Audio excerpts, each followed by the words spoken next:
Hello, everyone, and welcome back to Shdows Secrit. Tonight, we step into the darkness with three terrifying true stories that happened on Halloween night. The one night each year when the veil between our world and the next grows thin, when spirits roam freely and the living sometimes cross paths with the dead. These are not urban legends or myths. They come from police reports, old newspaper clippings, and eyewitness accounts that still haunt those who survived.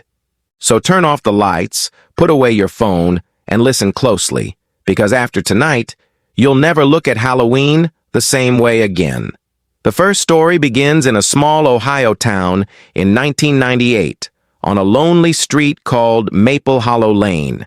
It was one of those cool autumn nights when the fog clings low to the ground, pumpkins glow faintly on porches, and every shadow looks alive.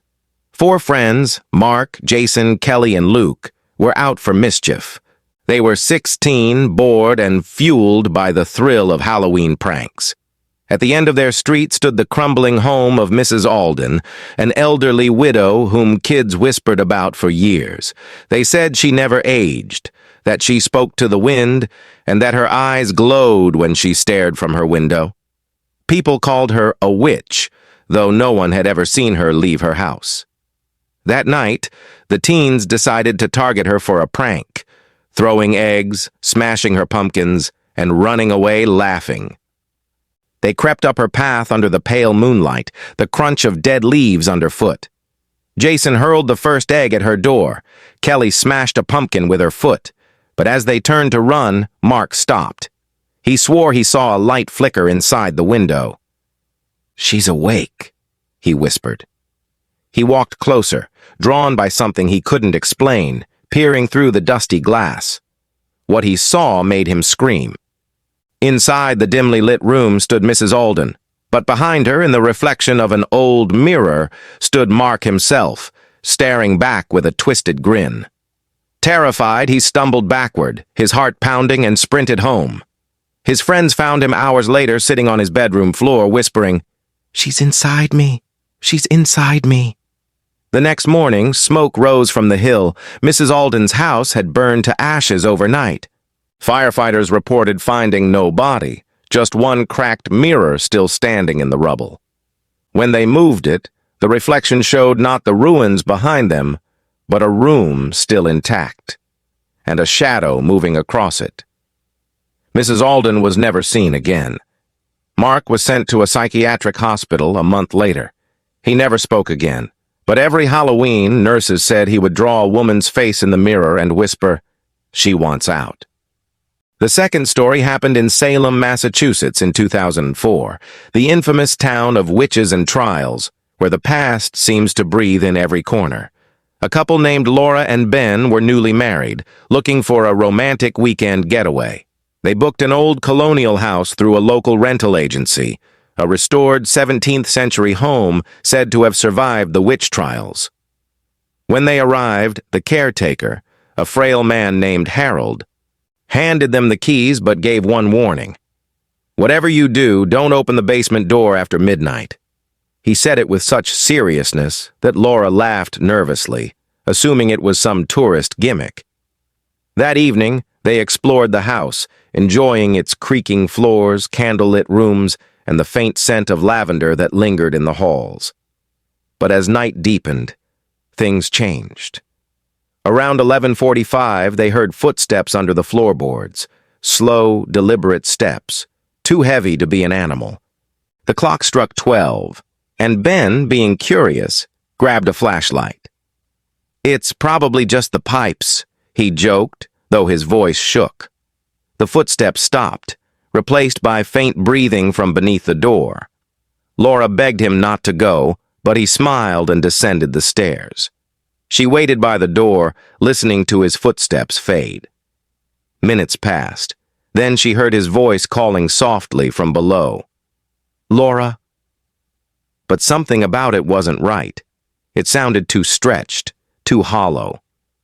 She opened the door slightly and shone her light down, but the beam hid only an empty stairwell, Ben's shoes lay at the bottom of the stairs, perfectly placed side by side. Then the door slammed shut with such force that it cracked the frame. She screamed, pulling at the handle, but it wouldn't budge. When police arrived, the door was cold to the touch, and they couldn't break it open until sunrise. Inside, there was no staircase, just solid ground, as if the basement never existed. The foundation of the house showed no space beneath it. The rental company had no record of a herald, and the house was quietly taken off the market. Locals still whisper that every Halloween, if you stand outside that address, you can hear someone knocking faintly from underground and a voice whispering, "Please, don't open the door." The third story comes from Pennsylvania in 2015, in a cozy town where everyone knew everyone. The Jones family loved Halloween more than any holiday. That year, they threw their biggest party yet. Haunted decorations, fake fog, carved pumpkins, and flashing orange lights everywhere. The night started full of laughter, with people in costumes drinking cider and dancing. Then, around 10 p.m., a man entered wearing a long black coat and a plague doctor mask, the kind with the long, beaked nose from centuries ago. No one knew him, but everyone assumed he was a friend of someone else. He spoke little, just moved through the room slowly, observing people. Then he began approaching guests individually, leaning close and whispering strange phrases like, "Your candle will go out before dawn," or "You'll sleep forever at 3:17. Everyone laughed, thinking he was part of the entertainment. But as the night went on, he vanished. When morning came, 3 guests didn't wake up. They were found lying in bed, eyes open, peaceful but lifeless. The coroner could find no cause of death. When the family checked their security cameras, they saw the plague doctor enter the front door, but never leave. The footage glitched the moment he turned toward the camera, showing only static and faint whispering sounds like, "You're next." Police investigated for months, but found nothing. A year later, one of the surviving guests received a text message from an unknown number. It read, "Midnight again?" That night, she died in her sleep. Each year since, someone connected to that party receives the same message before Halloween, and every time, another one dies. The Jones family moved away, the house abandoned. Neighbors swear that on Halloween night, a figure in a plague doctor mask walks the porch, staring at passing trick-or-treaters, and if you look into his mask, you see your reflection, smiling back. So tonight, when you carve your pumpkins or put on your costume, remember, Halloween isn't just a night for candy and laughter. It's a night when doors open, when spirits remember, when some visitors don't leave. If you hear footsteps where there shouldn't be any, or see a face in a mirror that isn't yours, or receive a message at midnight from an unknown number, don't ignore it. Because not every story is fiction, and not every ghost lives in the past. Some are watching right now, waiting for the clock to strike 12, waiting for the lights to dim, waiting for you. Because on Halloween night, the veil doesn't just lift, it reaches out. Thank you for watching Shdows Secrit. Don't forget to like, share, and subscribe for more terrifying stories from the shadows.